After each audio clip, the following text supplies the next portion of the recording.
உன் கைகளின் பிரயாசத்தை நீ சாப்பிடுவாய் என்று வேதவசனம் சொல்லுகிறது. அவர்களை வர்த்திக்க பண்ணுவேன் என்று கர்த்தர் சொல்லுகிறார். நான் உன்னை வெறுத்து விடவில்லை என்று கர்த்தர் சொல்லுகிறார். இன்றைக்கு கர்த்தர் நமக்கு தருகிற ஒரு வார்த்தை வார்த்தை வார்த்தை உன் விண்ணப்பத்தின்படி அவர் உனக்கு கட்டளையிடுவார் கட்டளையிடுவார் கட்டளையிடுவார்.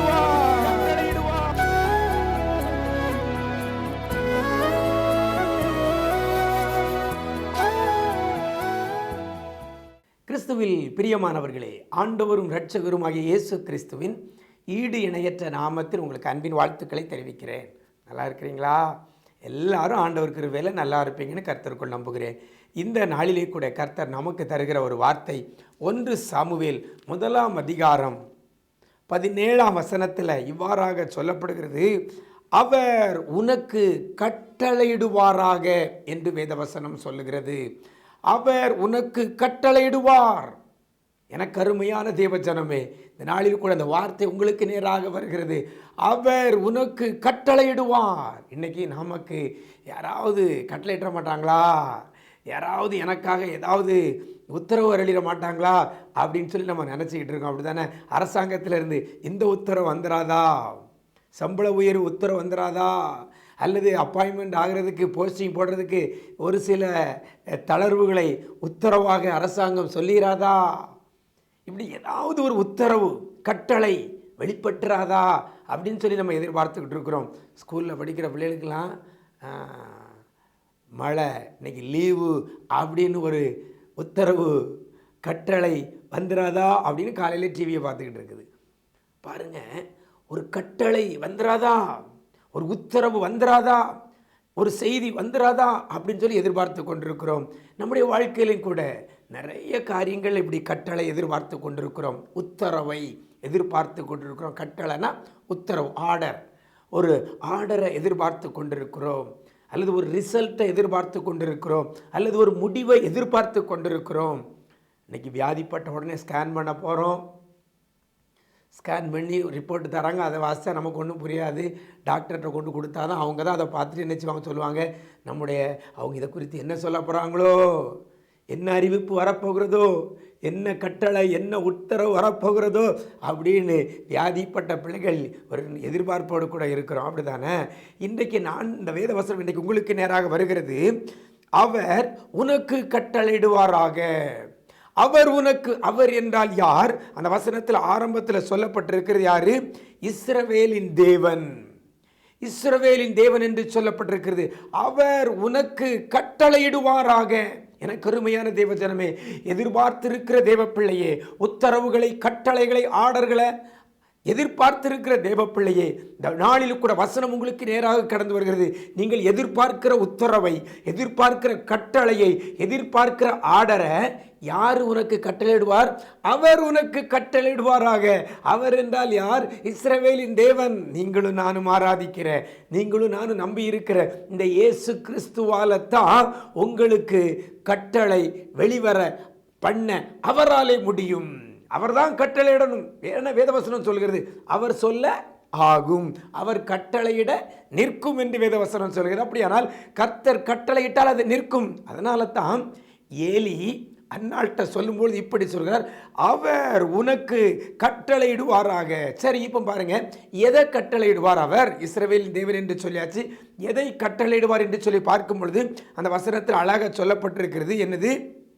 நீ இஸ்ரவேலின் தேவனிடத்தில் கேட்ட உன் விண்ணப்பத்தின்படி.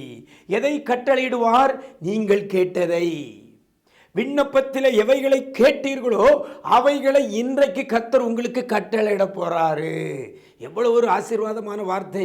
கர்த்தரிடத்தில், இஸ்ரவேலின் தேவனிடத்தில் நீங்கள் எவைகளை கேட்டு விண்ணப்பம் பண்ணினீர்களோ அவைகளுக்கு கர்த்தர் கட்டளையிட போறாரு. அப்படின்னா இத்தனை காரியத்தை ஆண்டவரிடத்தில் கேட்டிருக்கிறோம், கேட்டு விண்ணப்பம் பண்ணியிருக்கோம். அழகாக சொல்லப்படுகிறது பாருங்க, கேட்ட உன் விண்ணப்பம்.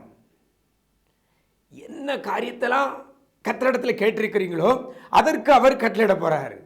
பாருங்கள், ஒரு முதலமைச்சர் இருக்கிறாரு, அவர் இங்கே இல்லை, வெளியே எங்கேயோ போயிருக்காருன்னு வைங்களா. இப்போ விண்ணப்பங்கள் எல்லாம் அவங்க மேஜையில் அவங்க டேபிளில் என்ன சொல்லுவோம், அப்படியே வெயிட் பண்ணிகிட்டு இருக்கோம். அப்படி தானே? எல்லாம் அவங்களுடைய எல்லா ஃபைலும் அவங்களுடைய கையொப்பக்கத்துக்காக வெயிட் பண்ணிகிட்டு இருக்கோம். அவர் வெளியே இருந்து லீவில் இருந்தோ அல்லது வெளியே நாட்டுக்கு போயிட்டோ திரும்பி வந்த உடனே ஒவ்வொரு கோப்பிலையும் கையெழுத்து போட இது எல்லாம் கட்டளையாக வெளிவருகிறது. அப்படி தானே? இன்னைக்கு கூட நீங்கள் தேவனிடத்தில் எவைகளெல்லாம் கேட்டு விண்ணப்பம் செய்திருக்கிறீர்களோ அதற்கு கர்த்தர் இன்னைக்கு கட்டளையிட போறாரு. இன்னைக்கு அதற்கு ஆண்டவர் சைன் பண்ண போறாரு. எத்தனை பேர் விசுவாசிக்கிறீங்க? இதுவரைக்கும் உங்களுடைய வாழ்க்கையில் கேட்ட விண்ணப்பங்கள், இஸ்ரவேலின் தேவனிடத்தில் என்னென்ன விண்ணப்பத்தை நீங்கள் கேட்டிருக்கிறீங்களோ, கேட்ட விண்ணப்பங்கள் அத்தனைக்கும் அவர் இன்னைக்கு கட்டளையிட போகிறார். அவர் கட்டளையிட்டா போதுங்க, அவ்வளவுதான். அவர் சொல்லாகும், அவர் கட்டளையிட நிற்கும். இன்னைக்கு உங்களுடைய வியாதி மாற வேணும் என்று சொல்லி அவரிடத்துல விண்ணப்பத்தில் கேட்டிருக்கிறீங்களா? கேட்டு விண்ணப்பித்திருக்கிறீங்களா? ஜெபத்தில் சொல்லியிருக்கிறீங்களா? இன்னைக்கு கர்த்தர் கட்டளையிட போகிறார். உங்களுடைய கையின் பிரயாசத்தில் நஷ்டம், தோல்வி, கடன், தொழில் முன்னேற்றம் இல்லை, போட உள்ளே போய்கிட்டு தான் இருக்கிறது, வருமானமே இல்லை, எடுக்க முடியல என்று சொல்கிறீங்களா? ஏசப்பாட்ட கேட்டிருக்கிறீங்களா? கேட்ட உங்கள் விண்ணப்பத்தின்படி, இதுவரைக்கும் கேட்டிருக்கணும், ஏசப்பாட்ட கேட்ட விண்ணப்பத்தின்படி அவர் இன்றைக்கு உங்களுக்கு கட்டளையிடுவார். உங்களுடைய திருமண காரியம் தடைபட்டு இருக்கிறதா? உங்களுடைய பிள்ளைகளுடைய கற்பத்தின் கனி காரியம் தடைபட்டு கொண்டிருக்கிறதா? குடும்பத்தில் சமாதானம் இல்லை, குடும்பத்தில் நிம்மதி இல்லாதபடி கண்ணீரோடு கூட இருக்கிறீங்களா? நீங்கள் இஸ்ரவேலின் தேவனிடத்தில் கேட்ட விண்ணப்பத்தின்படி இன்றைக்கு இந்த குடும்ப காரியங்களில் கர்த்தர் கட்டளையிட போகிறார். எதை கட்டளையிடுவார்? கேட்ட விண்ணப்பத்துக்கு தான். என்ன விண்ணப்பத்தெல்லாம் ஆண்டவரிடத்தில் கேட்டிருக்கிறோமோ, என்னென்ன காரியங்கள் எல்லாம் அவரிடத்தில் கேட்டிருக்கோமோ அதற்கு கட்டளையிடுவார். எனக்கு நீதி கிடைக்கலையே, என்னுடைய நியாயங்கள் புரட்டப்படுகிறது, எனக்கு நியாயமாக வந்து சேர வேண்டியவர்கள் வந்து சேரலையே, அப்படி கண்ணீரோடு கூட இருக்கிறீங்களா? இன்னைக்கு ஏசப்பாட்ட கேளுங்க, நீங்கள் கேட்ட விண்ணப்பத்தின்படி உங்களுக்கு அவர் கட்டளையிடுவார். அவர் கட்டளையிட நிற்கும், நடக்கும். இதுவரைக்கும் நடக்காம இருக்கலாம், இன்னைக்கு கர்த்தர் கட்டளையிடுவாரே, ஆனால் அது நடக்கும். எனக்கு அருமையான தேவ ஜனமே, என்ன காரியத்தில் இந்த இஸ்ரவேலின் தேவனிடத்தில் நீங்கள் கேட்ட விண்ணப்பங்கள் இருக்கிறதோ அதர் எல்லாவற்றிற்கும் இன்றைக்கி கட்டளையிட போகிறாரு. சம்பள உயர்வு இல்லையா? டிரான்ஸ்ஃபர் கிடைக்கலையா? ப்ரமோஷன் இல்லையா? இன்க்ரிமெண்ட் இல்லையா? யார்கிட்டையும் போய் கேட்காதாங்க, மனுஷன்ட்டு போய் எனக்கு அதை தாங்க, எனக்கு டிரான்ஸ்ஃபரை போடுங்க. மனுஷன்கிட்ட கேட்ட விண்ணப்பத்திற்கு கர்த்தர் கட்டளையிட மாட்டார். கெஞ்சிக்கிட்டு இருக்கோம், இன்னைக்கு எனக்கு எப்படியாவது அதை தந்துருங்க, எனக்கு இதை எப்படியாவது கொடுத்துருங்க, எனக்கு டிரான்ஸ்ஃபர் தந்துருங்க, எனக்கு ப்ரமோஷன் தந்துருங்க. மனிதர்களை கையை காலை பிடிச்சு கேட்டுட்டு இருக்க தேவஜனமே, மனிதனிடத்தில் நீங்கள் கேட்கிற ஒரு காரியத்திற்கு கர்த்தர் கட்டளையிட மாட்டார். வசனம் தெளிவாய் சொல்கிறது, நீ இஸ்ரவேலின் தேவனிடத்தில் கேட்ட உன் விண்ணப்பத்தின்படி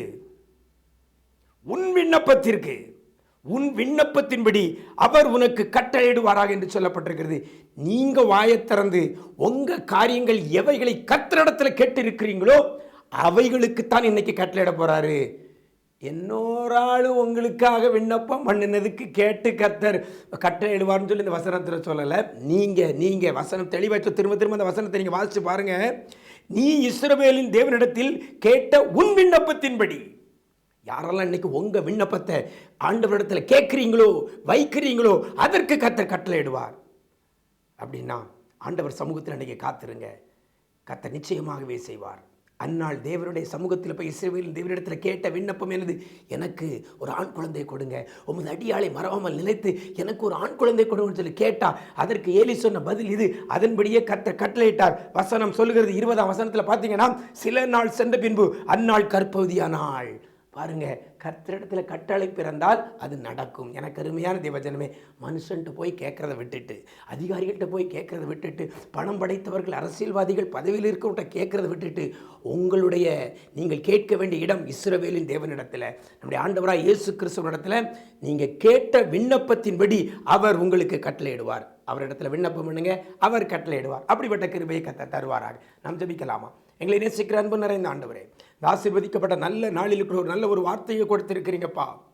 நிஜம் தொலைக்காட்சி நேயர்கள் ஒவ்வொருவருக்கும் இன்னைக்கு என்னென்ன பிரச்சனைகள் இருக்கிறதோ, என்னென்ன காரியங்கள் நிலுவையில் இருக்கிறதோ, என்னென்ன காரியங்கள் பிள்ளைகளுக்கு கண்ணியாக இருக்கிறதோ, என்னென்ன காரியங்கள் பிள்ளைகளுக்கு பாரமாக இருக்கிறதோ, எந்தெந்த காரியங்கள் பிள்ளைகளை வேதனைப்படுத்துகிறதோ, அத்தனை காரியத்தையும் இன்னைக்கு பிள்ளைகள் உம்மிடத்தில் ஆண்டவரே உம்மிடத்தில் வைக்கிறார்கள். ஆண்டவரே பிள்ளைகள் கேட்குறாங்கப்பா, ஏசப்பா என்னென்ன காரியங்களை பிள்ளைகள் உம்மிடத்தில் கேட்கிறார்களோ, கேட்ட விண்ணப்பத்தின்படி ஆண்டவரே பிள்ளைகளுக்கு நீங்கள் கட்டளையிட போறதற்காக நன்றி செலுத்துகிறோம். எதிர்பார்த்த நன்மைகள் ஆசீர்வாதங்கள் இன்னைக்கு நீ கட்டளையிட்டு பிள்ளைகளுக்கு அதை நீங்க கொடுக்க போறதற்காக நன்றி செலுத்துகிறோம். நன்மையும் கிருபையும் தொடரட்டும். இந்த நாளில் கூட அப்பா ஒவ்வொரு பிள்ளைகளுக்கும் இதே வார்த்தையை சொல்லுகிறதற்காக நன்றி. நீ உன் இஸ்ரவேலின் தேவனிடத்தில் கேட்ட விண்ணப்பத்தின்படி அவர் உனக்கு கட்டளையிடுவாராக என்ற வார்த்தையின்படி பிள்ளைகளை தேற்றி அனுப்புகிறதற்காக நன்றி செலுத்துகிறோம். நன்மை கிருபையும் தொடரட்டும். இரத்த கோட்டைகளை மறைத்துக் கொள்ளுங்க. மீட்பர் இயேசுவின் மூலம் ஜெபிக்கிறோம் நல்ல பிதாவே, ஆமேன் ஆமேன். பிரியமானவர்களே, இஸ்ரவேலின் தேவனிடத்தில் நீங்கள் கேட்ட விண்ணப்பத்தின்படி அவர் உங்களுக்கு கட்டளையிட போறார். நீங்க பெற்றுக்கொள்ள போறீங்க. God bless you.